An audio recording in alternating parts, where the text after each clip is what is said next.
안녕하세요. 김성현 목사입니다. 산돌 성경 읽기에 오신 여러분 환영합니다. 오늘은 시편 111편에서 115편까지의 내용 살펴보겠습니다. 시편 111편은 하나님을 경외하라는 권면의 시편입니다.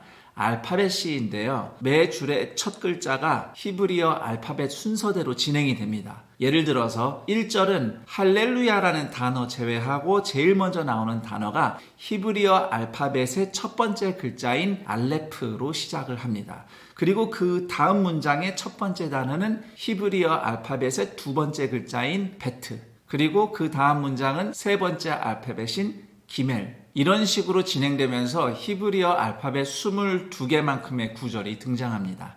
1절은 서론이에요. 여호와를 찬양하라는 초대입니다. 2절에서 9절은 여호와께서 행하시는 일들을 노래합니다.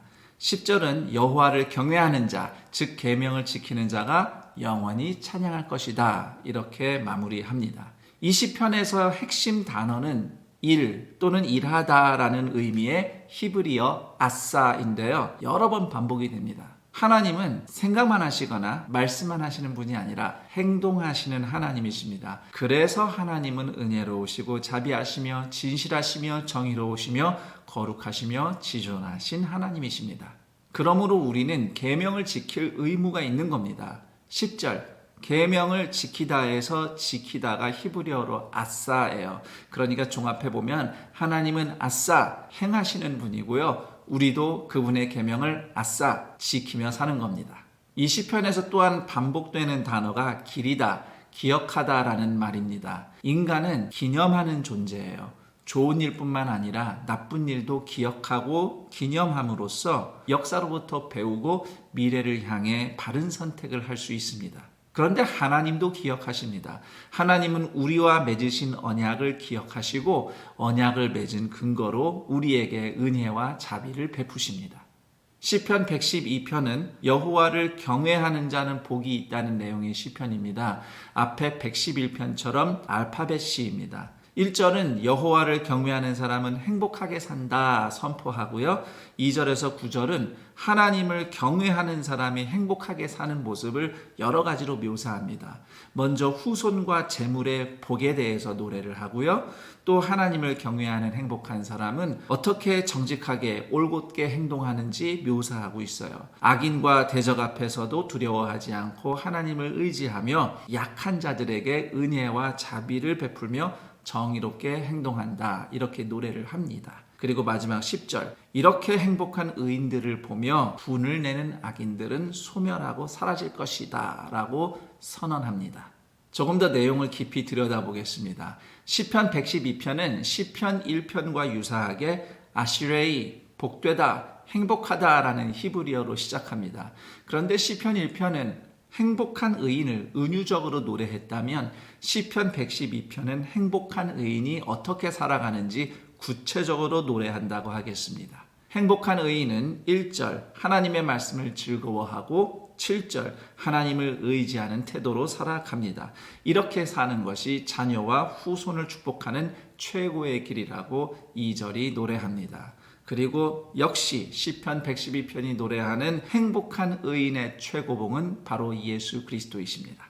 그 다음 시편 113편은 가난한 자를 일으키시는 하나님을 찬양하는 시편입니다.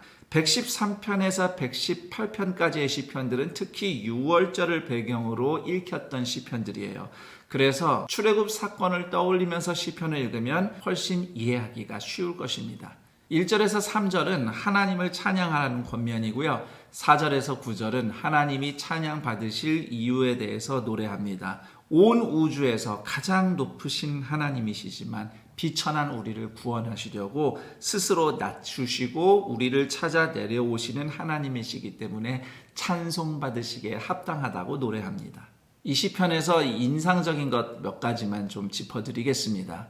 우선 시편 113편, 정말 짧은 시편인데요. 할렐루야라는 단어를 포함해서 찬양하라는 단어만 5번 등장하고요. 여호와의 이름이라는 표현이 3번 등장하는 것이 인상적이라고 하겠습니다. 그리고 시편 113편이 노래하는 하나님은 6절 스스로 낮추사 천지를 살피시고, 그리고 8절 가난한 자들을 일으켜 지도자들과 함께 세우시는 하나님이신데요. 이처럼 우리를 찾아 내려오시는 하나님의 사랑은 이 땅에 내려와 십자가에서 죽으시고 부활하신 예수 그리스도를 통해서 성취되었습니다.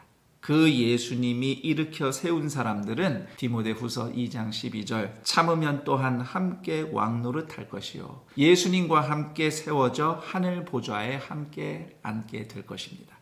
시편 114편은 이집트로부터 이스라엘을 구원하시고 광야에서 공급하시고 약속의 땅에 들어가도록 인도하신 하나님을 노래하는 시편입니다. 1절에서 2절은 출애굽 구원을 하나님께서 이스라엘 백성을 성전과 영토 삼으신 것으로 묘사하는 대목이고요.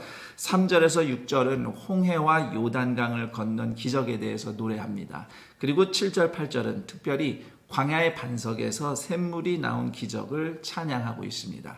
이 시편은 그 시절 하나님의 놀라운 구원을 목격한 바다와 강, 산과 땅에게 질문하는 형식으로 전개되고 있습니다. 너희가 물러가면 어찌민가? 너희가 뛰놀면 어찌함인가?